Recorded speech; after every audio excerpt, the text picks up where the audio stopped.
Sindh high court में मुबैना अगवा case में बच्ची की आर्जी कस्टडी वालिदैन के हवाले करने का हुक्म दे दिया गया है। डॉन न्यूज के नुमाइंदे शफी बलोच से मजीद अहवाल जानते हैं। शफी, बताएगा आज की समाअत का अहवाल क्या है, अदालत ने क्या रिमार्क्स दिए?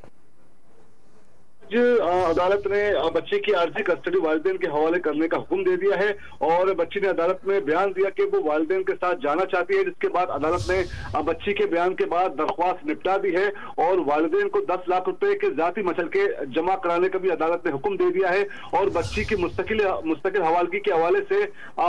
आतमी फैसला जो है वो ट्रायल कोर्ट करेगी। और अदालत ने कहा है कि child protection officer lady police के अमला जो है वो हर हफ्ते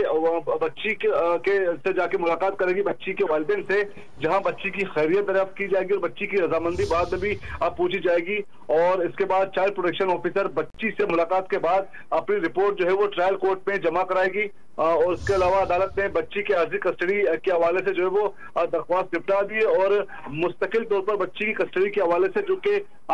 मामला जो है वो ट्रायल कोर्ट में जेर समाअत है, तो ये फैसला सिंध हाई कोर्ट ने ट्रायल कोर्ट पर छोड़ दिया कि वो आइंदा इस हवाले से क्या फैसला करेगी। दूसरी जानिब दौरान समाअत मुल्जिम जहीर के वकील ने अदालत से इस्तदा की है कि दरख्वास्त नाकाबिल समाअत है, चूंकि ये दरख्वास्त पहले ही ट्रायल कोर्ट में जेर समाअत, तो लिहाजा जब तक वो फैसला नहीं होता सिंध हाईकोर्ट में दरख्वास्त पर फैसला नहीं किया जा सकता। लेकिन अदालत ने मुल्जिम जहीर के वकील की इस्तदा जो है वो मुस्तरद की और आर्जी तौर पर बच्ची की कस्टडी के हवाले से दरख्वास्त अदालत ने निपटा दी है। जी, बहुत शुक्रिया शफी बलोच, आपने तफसीलात फराहम की।